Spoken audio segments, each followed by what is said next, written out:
Ons is hier by Agricol se groendag vandag. Okay, wintergrane, wat het hulle alles vir jou? Die hele lot, nee, van haver af regdeur tot by koringkorrog. Noem dit nou maar, nee. Ons kyk 'n bietjie wat presies het hulle hierso en waar pas hy in jou pakkie in, nee. So die doel is van 'n ripparadys, hy moet 'n ripaksie kan toepas. Hoekom? Want al daai uitgeloogde kunsmis wat oor die seisoen deur is, dink ons nou dis weg, dit lê in China, ons gaan dit nooit weer sien nie.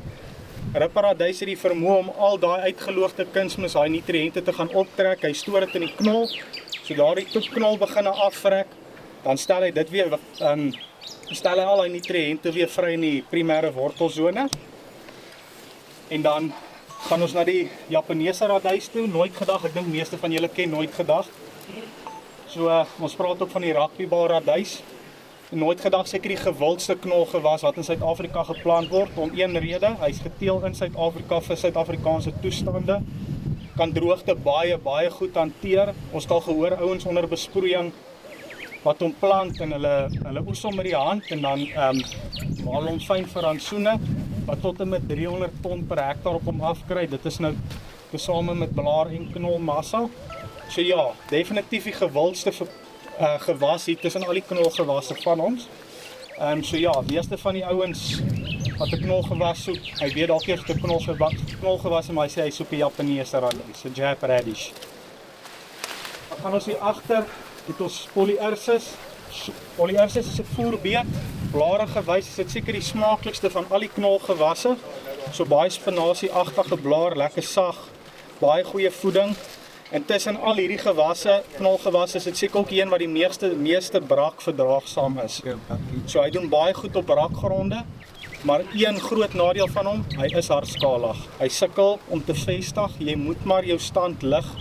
As jy baie graag kom wil gaan, wees vir ouens wat hom plant is baie agter die sagte blare aan, want dit bly reg deur die seisoen bly dit so sag. Maar ja, so ek sê hardskalig. Soos wat ons nou deurgaan, hoor julle, seker is van die goed het 'n beter doel as die ander. So dit is hoekom ons seker sal aanbeveel. Dis hoekom dit belangrik is. Eerste vraag altyd as dit by enige gewas kom is dit besproeiing, is dit droëland? As dit besproeiing is daar baie opsies. Dan is daar raaigras en lucering en daai tipe goed wat die koningvoere is. Maar hierso basies 80% van die goed wat hierso staan kan droëland geplant word. En natuurlik koue is die goed koue verdraagsaam en so daar's die braak verdraagsaam. Nietemin, nou gaan ons na die voelrape toe. So purple top, dit is 'n winterraap. Sien julle hoekom noem ons hom purple top? So persbo. So bietjie meer koue verdraagsaam as Polyersis, soos julle kan sien, die blare lyk dalk nie so goed nie, maar die knol is vrek smaaklik. Seker die smaaklikste knol van al die knolgewasse hierso. Een belangrike ding om hier in ag te neem is, diere is geneig om te verstik aan die knol. Dis hoekom ouens sal hulle gewoonlik op met die hand oes en hom eers fyn maak voordat jy hom vir die diere gee om dit te vermy. Melk, ek weet daar's baie ou van die melkboere wat hulle glo vas in purple top. Hulle sê enigiets snaaks wat 'n bees kon eet, hulle sê dit maak sy maag skoon en dit vat enige snaakse smaak uit die melk uit weg. Dit het ek nou nog nie self gesien nie, maar as daai ouens dit sê, dan kan mense dit seker maar glo. Hoe groot word hy? Nee, goed, hy kan seker nog, kom ons sê 'n duim, dikker raak, nie veel langer nie, dis maar sy size hierdie. So hierdie Spitfire, ook is winterraap. Hy het 'n baie regopper groeiwyse, blaarmassa gewys met purple top, is die blaarmassa wel beter as jy agter dit aan is, dis tog nie die hoofdoel van 'n knolgewas nie. Sal ek hom aanbeveel bo purple top? Nee. Eerlikwaar as ek nou vir julle moet sê, ek sal eerder kyk na die radyse, maar dis ook iets goed om in 'n mengsel te hê. Kuil, baie van julle ken dit as boerkool, dis maar 'n bietjie oudtyds, daar is ook baie beter opsies. Hy sukkel op sy eie, soos julle kan sien, hy soek ook 'n mengsel. So, meeste van hierdie goed, as dit kom by die radyse, is dit eintlik maar dit wat jy alleen kan plant.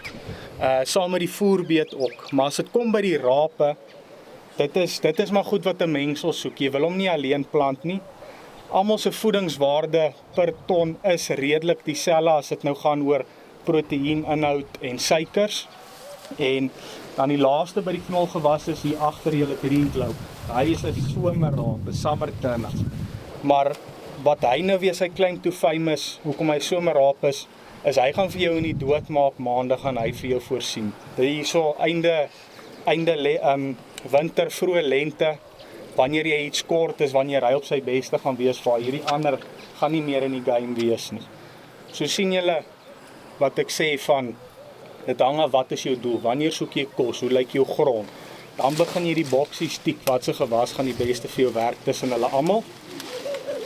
En dan hier agter ons, die groot verskil tussen soetwieke en gewone wieke, soetwieke groei dalk stadiger, baie beter hergroei, hulle onderdruk ook onkruid baie goed, omdat hy so goeie vertakking het, maar sodra jy hom in 'n mengsel sit, verdwyn hierdie plat groeiwyse af. Dan begin hy saam groei met wat ook al jy hom sit. Jy sê net maar jy sit hom saam met 'n haver wat uitstekend werk, help die haver om bietjie meer uit te rank, wat hom dan ook half beter maak, kan enorme baie stikstof bind, seker een van die wintergewasse wat die meeste stikstof kan bind, nie die meeste nie, maar kan so ongeveer 25 en per ton materiaal. Daar's altyd 'n korrelasie tussen jou hoeveelheid materiaal wat jy afhaal en die stikstof wat gebind word in 'n peelgewas. So ja, so jy kan dit as 'n duimreël gebruik. So hy kan op 2 tot 3 ton, wat omtrent sy average is, sal hy amper 30 kilogram kan bind per hektaar. So albei hierdie gewasse, ons begin by Braco. Braco is 'n wit mosterd. So hy is ook 'n brassica spesie, hy lyk presies dieselfde as canola, maar dit is uit en uit 'n gewas vir bioberoking. So, hoe benut jy hom vir bioberoking? Hier waar hy nou staan is hy perfek vir dit, perfekte hoogte wanneer hy blom. So, hy het olies in sy blare, ons noem dit glikosinolate. So, as jy hom wil benut vir bioberoking, baie ouens op aardappelgronde doen dit as daai 4 tot 6 jaar oorlê periode voordat jy weer kan aardappels op daai grond vestig. So, as jy op hierdie grootte is, mulch jy hom so fyn as wat jy kan, en dan werk jy hom 20 tot 30 cm in die grond en niks dieper nie, dis waar die alworm die meeste lê, dis in jou primêre wortelsone. Alworm beweeg dalk 1 centimeter in 'n jaar, dit is maar waar hy lê, en jy maak hom bietjie nat, daai nattigheid help ook daai glikosinolate om uit te kom, en dit is dan basies die bioberokingseffek. So, ons het al gehoor van studies, onafhanklike studies wat die LNR gedoen het, wat hulle in sekere van die proewe tot en met 90% van die alworm in die grond uitgewis het met dit. So dit is 'n ongelooflike gewas, maar onsmaaklik. Boerbok sal hom dalk eet, wees gaan hom nie eet nie, skaap gaan hom nie eet nie. So dit is nie eintlik 'n voergewas nie. So waar dit inkom, wat jy iets soek wat dieselfde doeleinde het, maar jy wil hom kan wyk om hierdie Nemascleroblok in. Dit is 'n mengsel wat ons van Frankryk af invoer, soos wat die naam sê, Nemascleroblok. Dit gaan oor nematodes en Sclerotinia. So hy het 'n verseemse klawer in, 'n rocket slaaiblaar en 'n bladramina in. 'n Bladramina is ook maar 'n tipe van 'n radys, maar dit is die spesifieke radys wat hier in is. So hoe die mengsel werk is, die verseemse klawer en die rocket slaaiblaar skep begunstige omstandighede vir die wyfie alworm om aan te teel. So sy begin eiertjies lê, hulle raak eers meer, en dan sodra hulle aan hierdie spesifieke bladramina vreet, verkurk hulle mage, dan vrek hulle. So jy wis nou die huidige en die toekomstige generasie alworms uit. So dit is wat hy doen op sy bioberoking. So dan gaan jy hom dieselfde hanteer as jy hom net vir die bioberoking wil hê, dieselfde hanteer as die wit mosterd. Jy sny hom so fyn as moontlik, werk hom in daai primêre wortelsone in. Maar dan nou ook wat hy dan nou ook kan doen, soos die naam sê, hy kan Sclerotinia onderdruk. So as ons hom wil benut vir die Sclerotinia, sny ons hom ook baie fyn, maar ons werk hom glad nie in nie.